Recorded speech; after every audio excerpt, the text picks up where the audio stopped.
Hey everybody, Ryan Headley, 9 Point Strategies. I'm coming to you live today with Taylor West from Cannabis. We are at the 2019 NCIA Cannabis Business Expo and Summit. That's quite a mouthful. It's a lot. It really is. Hey Taylor, thanks for being here. I really Absolutely. appreciate it. Talking to a lot of the guys around, there's a lot of excitement that you're here with me today, so I do appreciate it. Absolutely. Tell us a little bit about what you do today, and then we'll kind of go through your evolution after that. Yeah, absolutely. Cannabis is a full-service marketing agency dedicated to the needs of the cannabis business, the cannabis space. We do pretty much the full range of marketing work, starting with brand identity, brand development, brand strategy, and on through full creative design, website design and development, PR, pretty much anything in that marketing and branding space. That's an exciting space to be, actually. It is. It's funny, I was just talking to a sommelier, and he was talking about, like in 1995, wine and the cost, you had 70% of it went into the winemaking and 30% into marketing, and that's flip-flopped. Yep. I think when cannabis came in, it was branding from day one. Yeah, right? and it's only becoming more important, especially because this is an industry where a lot of the primary product is becoming commoditized. Right. And if you're going to support your brand, it's got to be really well developed. It can't just be, you can't just rely on growing the best flower or extracting the best products.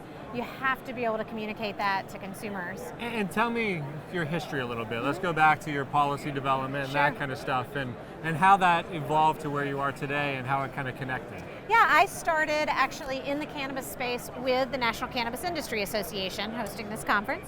Thank you guys. Yes, exactly. NCIA is the National Trade Association for businesses in the legal industry.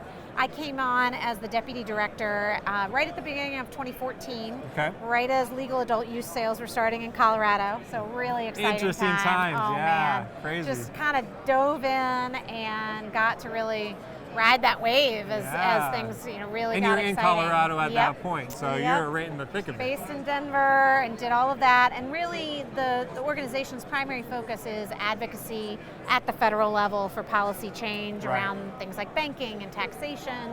And I had a background in politics prior to that, so it was a good fit for what I was doing. And then I spent about 3.5 years as the deputy director at NCIA, and then was ready to kind of stretch some new muscles, and got to know Cannabis and its parent agency, Cone Marketing, through NCIA. And so as I was looking at new opportunities, this was the opportunity to help lead a division that was really going to create sophisticated marketing for the cannabis industry. Well, especially with all the regulations. So let's talk a little bit about that. I mean, from with the branding side alone, there's been an evolution there, right? Sure. I mean, it's a lot more difficult. You have to have a lot more markings on your packaging. In California, Prop 65, stuff like that. So is that changing? Is it slowing down, speeding up? What's the kind of the landscape right now? It changes all the time, and it's different in every state, and sometimes different in localities, depending on what you're talking about. So it is a real challenge that this industry has that others don't. Just the number of regulations and then the frequency with which they change. Right. Staying on top of that is an important thing for any business that's working in the industry, and it's one of the reasons that it's helpful to work with an agency that knows the cannabis space. And it also makes it sometimes harder to do the visually creative things that you want to do. Yes, it is. But it also, sometimes the most creative things come out of restrictions. Right. So we see it. There's all the packaging issues, and then there's also the restrictions on where you can advertise, where you can market. We're still very restricted digitally. Google won't take your money. Facebook won't take your money.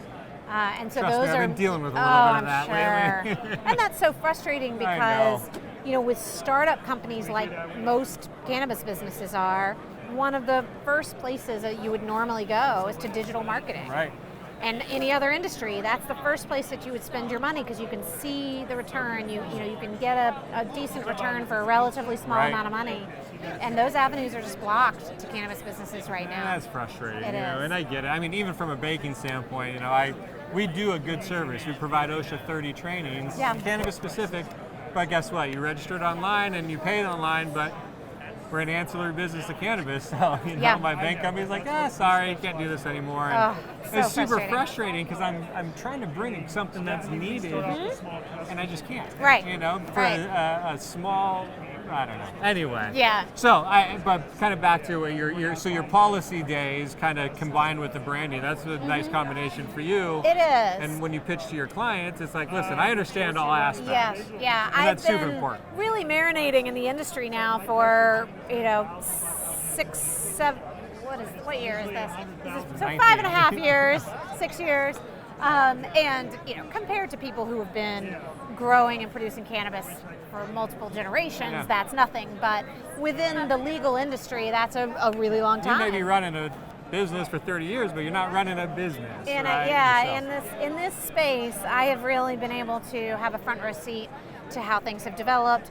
And what's great about our agency is we've been able to combine some of that very specific industry expertise with a marketing agency that's been around for 20 years, working in a variety of industries. So I get the advantage of coworkers who have an incredible amount of experience and creativity in marketing. Yep. I get to combine that with my really deep cannabis expertise and provide really great Probably work. the best, I'm sure. Yeah. I mean, it's obvious. I mean, and coming from what we do, I mean, there's a lot of brokers out there in the world, but there's only a few who understand how to write this industry, right? And if you're going to come to me with an auto exposure, we know what markets to go to, we know what you have to do. We understand how the state and the cities and the municipalities look at it.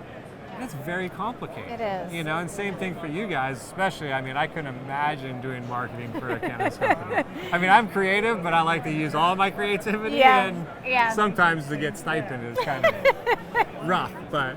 Hey, I really appreciate it, Taylor. It's been a fun conversation. Yeah. It's awesome to meet you. Thanks so much for the Guys, opportunity. we're going to check out right now. Do you have any final words? No, I appreciate the opportunity. Absolutely. Thank you, guys.